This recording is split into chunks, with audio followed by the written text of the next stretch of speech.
Pupuntahan mo ang pinsan mo dito at yayaing magkipagsayawan sa piyesta. Tapos iiwanan mo doon mag-isa. Samantalang ikaw nandoon.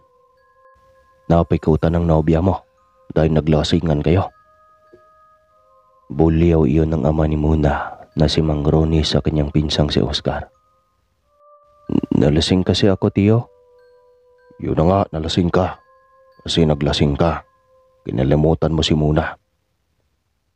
Tiyo, hindi na talaga mauulit. Talagang hindi na dahil ayaw kong lumabas pa ng bahay si Muna. Hindi mo alam kung anong nangyari sa kanya. Kamunti ka na siya makain ng aswang. Pinag-aagawan siya ng aswang. Paano kung hindi ako dumating doon? Galit pa ring sigaw nito kay Oscar. Tay naman, ang aga ang ingay-ingay mo. Reklamo niya na makalabas ng kanyang kwarto. Bumalik ka sa loob muna. Grounded ka simula ngayong araw. Bawal kang lumabas ng kwarto pwera kumain. Bulyaw ng kanyang ama. Papa naman. Anong papa naman? Pasok. Sariwa pang sanga ng bayabas na bagong putol ko. Gusto mong hahampasin na kita kaagad nun. Hindi ako mangingiming paluin ka kahit dalaga ka na. Wala siyang nagawa kundi ang sumunod sa utos ng kanyang ama.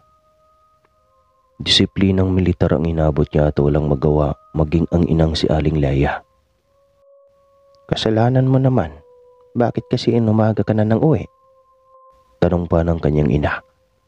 Nang pumasok ito ng kanyang kwarto, bit-bit ang timpla nitong gatas at tinapay. Pero ma, grabe naman po kung pati paglabas ng kwarto bawal. Pati sikat ng araw bawal kong masilayan. Ganon talaga. Disiplina sa iyo yan eh. Grabe kayo sa akin, Nay. Samantalang sina kuya noon, kahit magdamag sa inuman kasama ang barkada. Kahit tig-3 araw hindi uwi, ayos lang sa inyo. Babae ka kasi anak, bunso ka pa. Ilang latigo na rin naman ang naranasan ng mga iyon. Sadyang matigas lang ang ulo kaya napagod na rin ang ama mo sa pagdidisiplina. Kaya sana huwag mong gayahin ang dalawa mong kuya na puro rebelde. Hindi siya umimik. Alam niyang sumobra sa disiplina ang ama kaya ganoon ang nangyari. Hindi magiging ganoon ang mga kapatid niya kung hindi nasabrahan sa higpit. Iniisip niya si Andro. Yung nalaman niya ang katauhan nito, magpapakita pa kaya iyon sa kanya. Mula sa bintana ay nakatukod ang kamay niya sa nguso habang nakapamintana.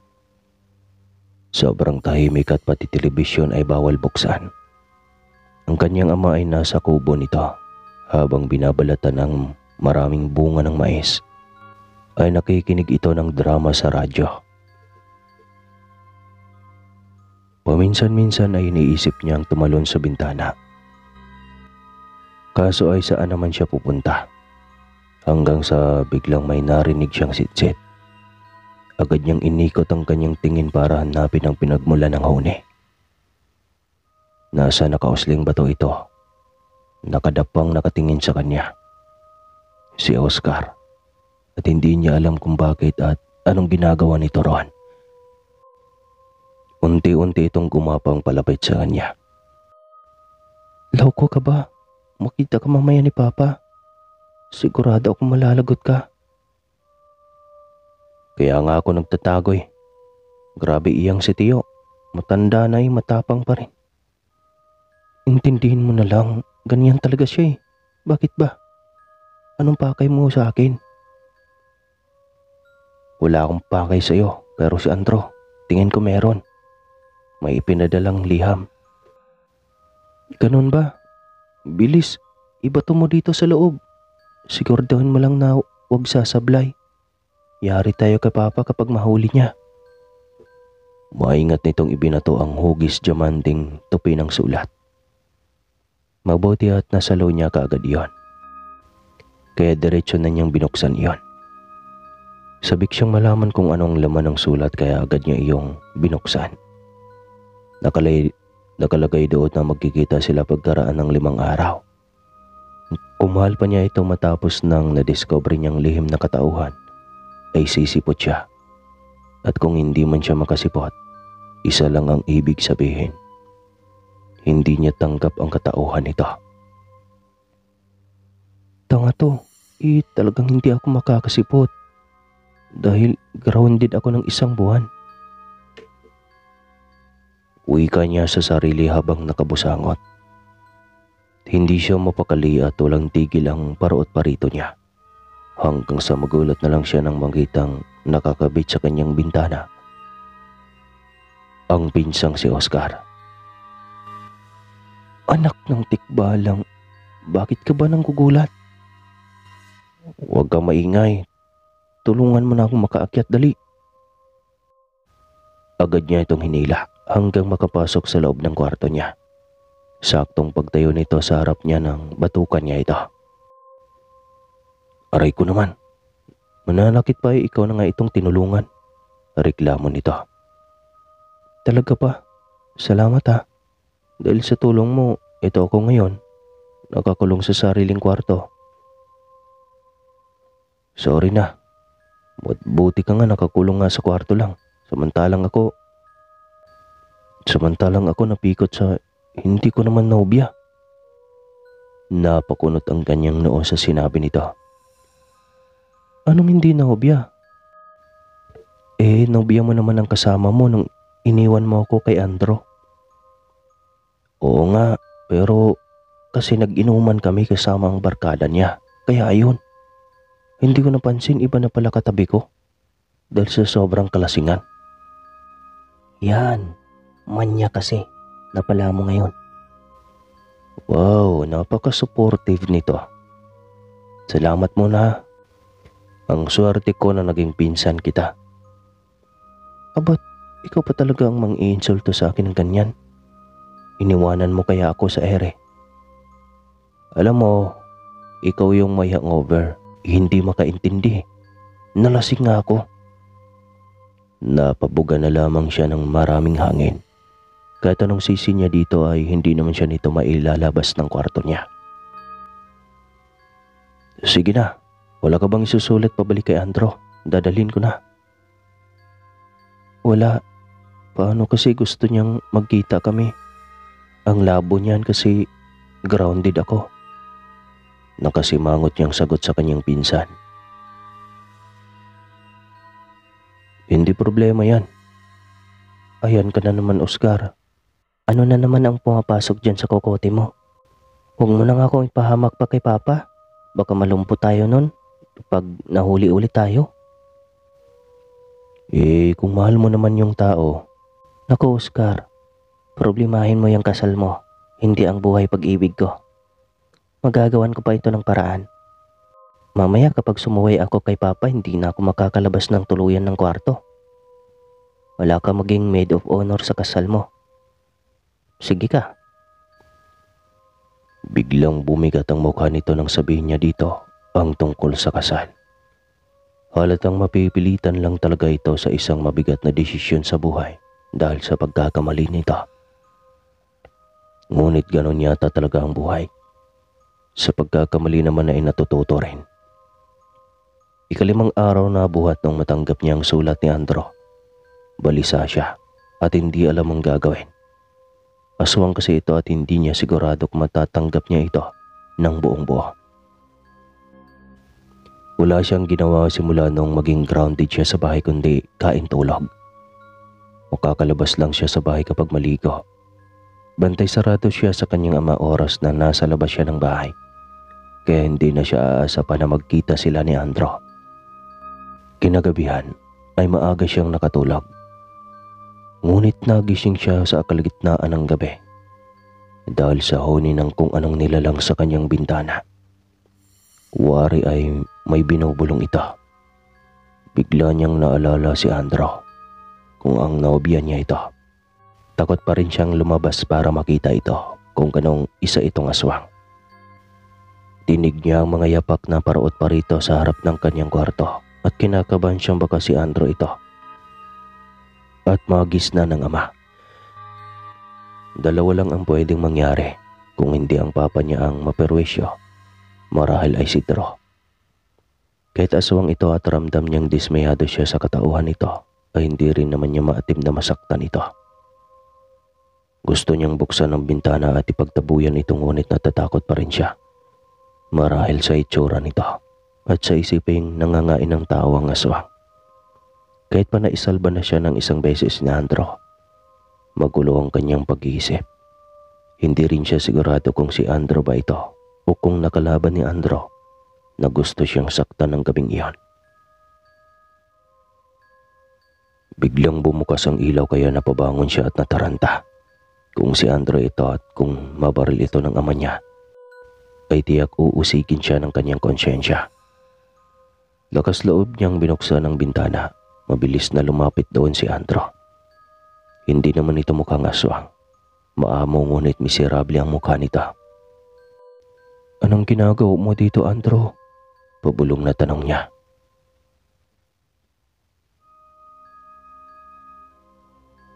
"Gusto kitang makita, mahal. Namimiss kita." "Hindi ako pwedeng lumabas. Makikita ka ni Papa." Muna sandali. Bakit hindi ka sumipot? Naghintay ako doon buong araw. Umaasa na pupuntahan mo ako at makapag-usap tayo.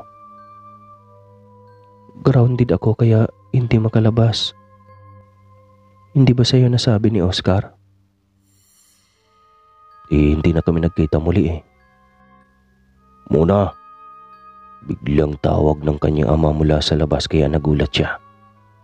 Hindi siya sumagot at nagkunwaring tulog. Kinatok pa nito ang pinto ngunit hindi siya sumagot. Ilang sandali pa ay humakbang ito palayo sa pinto ngunit pababa na ito ng bahay. "Umalis ka na muna, Andrew." "Hindi ako aalis. Gusto kitang makasama." "Ang kulit mo naman. Mahuhuli ka ni Papa." "Bahala na. Basta dito lang ako. Gusto kitang makasama." "Kulit mo talaga. Umakyat ka na, bilis." Pagkasabi niya ay walang kahirap-hirap nitong tinalon ang bintana. Papasok ng kanyang kwarto. Agad din siyang niyakap nito. "Andrew," sambit niya. "Huwag mo kong iwanan muna. Hindi ko kaya." Hindi siya makasagot. Hindi siya sigurado dahil pagkaramdam niya ay nandidiri pa rin siya dito. Nahalata ito ng binata kaya dumistansya ito ng konti sa kanya. "Tao pa rin naman ako muna. Isinumpang lahi kami kaya ganito ako." Nagsimula na itong umiyak. Nahabag na rin ang kanyang kalooban habang nakatingin sa nobyong sobrang miserable ang mukha. Iyon ang unang pagkakataon na nakakita siya ng isang lalaking umiiyak. Nakakaturog pusong tignan. Mayaman nga ang aming lahi. Limitado naman ang aming kilos at paglabas ng bahay. Ang hirap maging aswang. Kahit sa mga makasalamuhan naming tao ay limitado rin. Kahit sana hindi ako pinanganak na mayaman. Kahit mahirap, huwag lang aswang. Kaso hindi ko naman pwedeng piliin ang buhay na para sa akin. Nananalaytay naman iyon sa aming dugo. Mas lalong nahabag ang kalooban niya dahil sa sinabing iyon ng binata. Muli niyang narinig ang pagpasok ng kanyang ama sa pinto ng kanilang bahay. "Muna, buksan mo itong pinto," sigaw ng kanyang ama. Nang hindi pa rin niya binuksan iyon na ito na ang sapilitang nagbukas. Taranta siyang itinulak si Andrew palabas ng bintana. Walang magawa ang binata kundi ang tumalon na rin. Hindi man lang nito nakausap ng maayos si Muna. Gusto sana nito ng seguridad sa kanilang relasyon. Ayaw nitong iwanan siya dahil hindi pa sila tapos mag-usap. Sa galit ng binata ay napagbuntungan niya ng galit ang nakataling baka mula sa di kalayuan ng bahay nila Muna. Tahol ng tahol ang mga aso sa kanya. Ang iba ay umaalulong at tila takot sa kanya.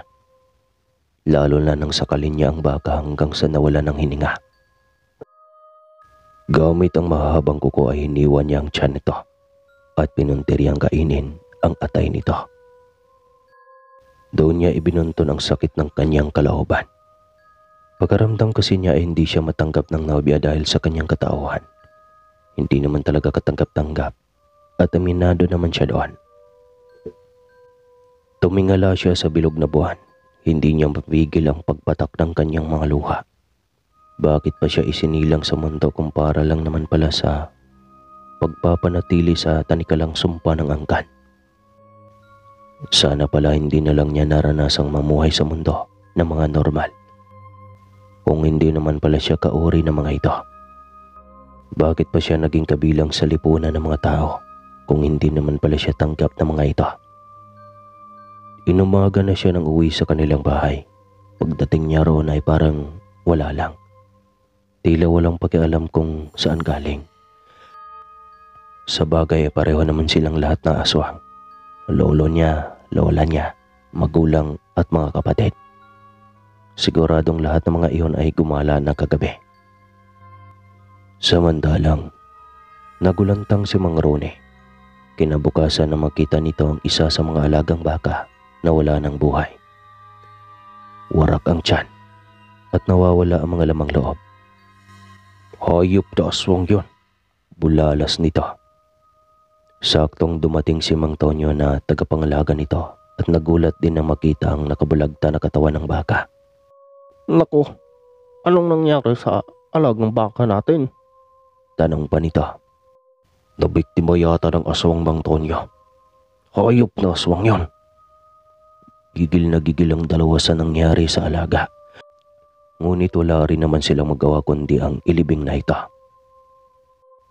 Pasensya na kung hindi ko nabantayan, Boss Rone. Hinging paumanhin ni Mang Tonyo. Hindi mo naman kasalanan. Aswang ang may gawa kaya iyon ang dapat sisihin. Kung hindi bakang nabiktima ng hayop na iyon ay malamang ibang alaga rin. Buti nga hindi si Budak, ang buntis nating kabayo. Paborito ko pa naman yon. Kapag nagkataon na hindi ko titigilan ang paghahanap sa aswang na iyon para may pagigante. Nanlomo si Mang Tonyo.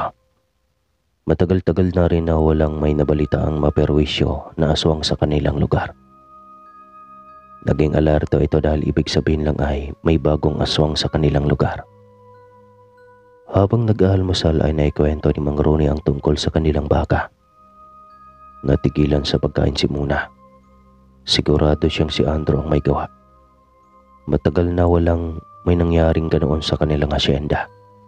Kung walang nakaapak na Andrew sa kanilang asyenda ay wala namang naganap na pagpatay sa kanilang mga alaga. Mas lalo tuloy siyang naging dismayado. Paano niyan tuluyang matanggap ito? Gayong kadiscovery pa lang niya sa katauhan nito ay dismayado na ito.